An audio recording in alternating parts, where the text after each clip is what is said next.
네, 안녕하세요. 농사를 짓는 분들이라면 본인의 땅의 지력과 문제점을 파악하는 게 아주 중요할 겁니다. 하지만 내 땅의 지력이 좋은지 어떤 문제가 있는지 파악하기가 어렵습니다. 그래서 오늘은 이런 궁금증을 해결해 줄 토양검정 방법에 대해 알아보겠습니다. 농사 짓는 분들이라면 누구나 쉽게 토양검사가 가능합니다. 비용은 없습니다. 농작물 재배가 끝난 직후부터 다음 작물을 심기 전 농한기에 퇴비나 화학비료를 뿌리지 않은 상태에서 토양검정을 받아야만 합니다. 검사 항목으로는 토양의 산도, 전기전도도, 유기물, 인산, 칼륨, 칼슘, 마그네슘, 규산, 석회 등을 자세히 검사해 줍니다. 이를 통해 밑거름과 웃거름을 추천해주고 토양 계량제나 액비 및 퇴비 사용량을 추천해주는 것이 토양검정입니다. 이를 통해 필요한 비료량을 정확히 판단해서 과다 시비 등 낭비될 수 있는 부분을 절감하고 작물 생육에도 효과적인 방법을 제시해 줍니다. 오늘은 이 토양검정 방법과 검정이 끝나고 받는 비료 사용 처방서를 읽고 분석하는 방법에 대해 알려드리도록 하겠습니다. 우선 농사를 짓는 분들이라면 누구나 기술센터를 통해 토양검정을 받을 수 있는데요. 지역 농업기술센터에서 토양검정 담당자를 찾으시면 아주 친절하게 안내 받으실 수 있습니다.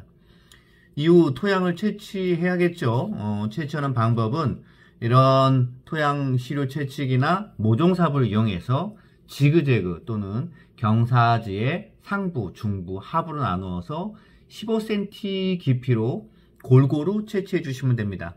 양은 종이컵 3컵 정도, 대략 500에서 600ml 양이면 충분합니다. 토양 검정은 15일 정도 소요되며 처방서로 농경지 양분의 상태, 비료 및 퇴비의 적정 사용량을 알 수 있습니다. 자, 이렇게 시간이 지나서 토양 검정서가 나왔습니다. 자, 이런 처방서를 받았다면 살펴봐야 하는 내용은 어떤 것들이 있을까요? 토양의 pH가 얼마인지, 유기질은 넉넉한지, 인산, 칼륨, 칼슘, 마그네슘의 양은 적당한지, 잉여 염류가 있는지, 있다면 이로 인해 염류장애가 발생되고 있는지, 농사에 필요한 질소는 충분한지, 이런 내용들을 살펴봐야 됩니다. 이 처방서는 고추를 심었을 때 필요한 적정 양분과 방법에 대해서 처방을 알려주는 처방서인데요. 가장 중요한 부분부터 순서대로 되어 있습니다. 토양의 산도, 유기질의 함량, 유효인산, 양이온과 전기전도도, 당연히 토양의 적정 산도는 재배 작물마다 다르기 때문에 중요하고, 유기질 함량은 땅심을 나타내는 척도이고 나머지 부분도 식물이 자라는데 필수적인 요소들입니다. 우선 이 토양에서 고추를 재배한다고 가정하고 이야기하겠습니다. 자, 첫 번째 산도입니다. 고추 재배의 적정 산도는 pH 6.0에서 6.5인데 분석지는 7.5로 약간 염기성 토양이네요. 이때 어떻게 해야 할까요? 자, 간단히 정리해 보겠습니다. 자, 이 표는 토양의 산도가 산성일 때, 알칼리성일 때, 전기전도도가 높을 때, 낮을 때 해결책을 제시해 주고 있습니다. 먼저 토양의 산도가 산성이고 전기전도도가 낮을 때는 자, 석회로 산도를 7을 목표로 올려주고 질소, 인산, 칼륨을 공급해 주는 것이 좋습니다.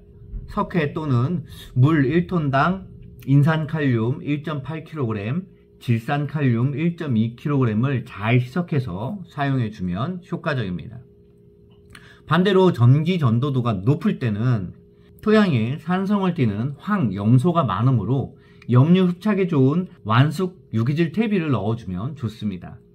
특히 퇴비액은 산성이나 중성인 흙 둘 다 좋은 효과를 얻을 수 있습니다. 따라서 잘 발효된 퇴비나 퇴비액을 넣어주는 것이 효과적입니다. 자, 토양의 산도가 알칼리성일 때, 전기전도도가 낮을 때는 어떤 해결책이 있을까요? 자, 질산으로 산도를 낮추어주는 것이 좋고요. 이렇게 질소를 공급하면 강알칼리 토양에 고정되어 있던 인산이 가용성 인산으로 변하기 때문에 효과적입니다. 질산을 물 1톤당 0.1에서 1리터까지 희석해서 사용하시는 것이 좋습니다. 반대로 전기 전도도가 높을 때는 인산 시비로 산도를 낮추어주면 강알칼리에서 고정된 인산이 가용성 인산으로 변해 효과적이기 때문에 인산을 물 1톤당 1에서 3리터 희석해서 사용하시면 효과적입니다.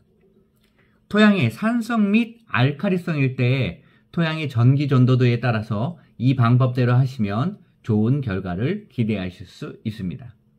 자, 두 번째 유기물에 대해서 알아보시겠습니다. 유기물은 고추 재배에 적당한 유기물 범위가 25에서 35인데 여기 보시면 유기질이 48이므로 좀 많아 보일 수는 있습니다. 하지만 이렇게 유기물 함량이 많을수록 더 맛있는 농산물을 더 많이 생산할 수 있기 때문에 토양의 유기질 함량을 높여주시는 것을 권장드립니다. 여기서 칼륨과 칼슘도 많음으로 평가되는데 이상하게 전기전도도는 0이에요. 왜 그럴까요? 자, 전기전도도는 흙이 얼마나 전기를 잘 통하느냐를 나타내 주는데 흙은 전기가 잘 통할수록 좋지 않습니다. 전기가 잘 통한다는 것은 흙에 염류가 많다는 것을 의미하기 때문이죠. 그런데 인산, 칼륨, 칼슘 모두 적정 범위보다 많은데 전기 전도도는 왜 0일까요? 바로 이 밭에 넉넉한 유기물 때문입니다. 보통 흙의 전기 전도도는 8.3이므로 칼륨이나 칼슘 등이 이렇게 많으면 염류장에 문제가 발생되어야 맞습니다. 하지만 넉넉한 유기물 함량으로 전기 전도도가 기준치 이하에 머물 수 있는 것입니다. 좋은 완숙 퇴비가 이렇게 중요합니다. 세 번째는 인산에 대해서 알아보시겠습니다. 여기서 유효인산의 범위는 350에서 450인데 이 밭은 560이고 분석 담당자도 인산 성분이 많다고 이야기합니다. 하지만 대부분의 토양 검사에서 인산 수치는 웃도는데 식물은 인산이 부족한 경우가 아주 많이 발생됩니다.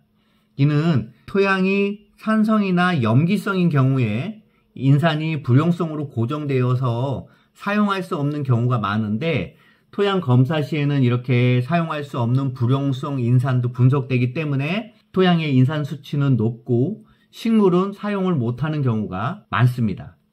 여기에서는 흙의 산도가 알칼리성이고 칼슘이 많은 것을 볼 때 인산 고정이 커서 실제로 작물은 인산 결핍에 시달리고 있을 수 있습니다. 따라서 질산과 인산을 각각 1000배로 희석해서 시비하시면 산도도 낮추고 동시에 칼슘에 고정된 인산도 유효화시킬 수 있기 때문에 수용성 인산도 같이 넣어주시는 것을 권장드리겠습니다.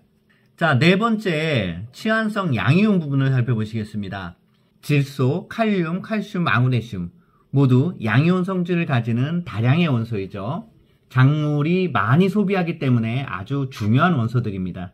이 원소들은 사람의 탄수화물, 지방, 단백질 같이 없어서는 안 되는 아주 중요한 성분입니다. 질소는 광합성을 하고 단백질을 만드는 성분이기 때문에 없어서는 안 됩니다. 결핍 시 잎이 만들어지지 않죠. 칼륨은 세포 안에 물을 공급해주며 광합성으로 만들어진 당을 저장하는 역할을 합니다. 칼슘은 공기 중에 이산화탄소를 세포 속으로 끌고 들어가는 성분입니다. 그리고 이렇게 들어온 이산화탄소를 엽록소의 엽록체까지 끌고 가는 성분이 바로 마그네슘입니다. 이때 중요한 것이 칼슘과 마그네슘의 비율인데 이 비율이 3대1로 칼슘이 많아야 광합성의 원활히 이루어집니다. 따라서 이 성분들의 적정 비율을 유지해 주는 것이 매우 중요합니다. 여기 비료 추천량에 아주 자세히 밑거름과 웃거름의 성분을 표시해 주고 있는데 이대로 넣어주시면 성분이 잘 유지될 것 같습니다. 마지막 전기전도도입니다. 이 전기전도도가 높으면 과잉 비료로 인해 염류장애가 있다는 신호입니다. 앞에서 설명했듯이 전기전도도가 낮은 이유는 바로 이 밭에 넉넉한 유기물 때문입니다. 비료기가 다소 많아 보임에도 넉넉한 유기물의 함량으로 전기전도도가 기준치 이하에 머물 수 있는 것입니다. 전기전도도가 높은 경우 완숙 유기질 퇴비를 넣어주는 것만으로도 해결할 수 있습니다. 다시 한번 좋은 완숙 퇴비가 이렇게 중요합니다. 자, 여기 아래의 담당자 의견도 꼼꼼히 읽어보고 이런 문제를 해결한다면 우리 밭의 토양이 농사짓기 편한 친환경 토양으로 쉽게 탈바꿈되지 않을까 생각됩니다. 오늘 이렇게 토양의 비료 처방서를 가지고 이야기해봤습니다. 여러분도 토양검사 한번 받아보시고 내 땅의 흙이 농사짓기 좋은 흙인지 어떤 성분이 모자란지 한번 확인해 보시는 걸 권장드립니다. 그리고 언제나 말씀드리던 토양의 유기질 함량의 중요성에 대해서 다시 한번 강조하면서 오늘 마치도록 하겠습니다. 자, 진희박사였습니다. 감사합니다.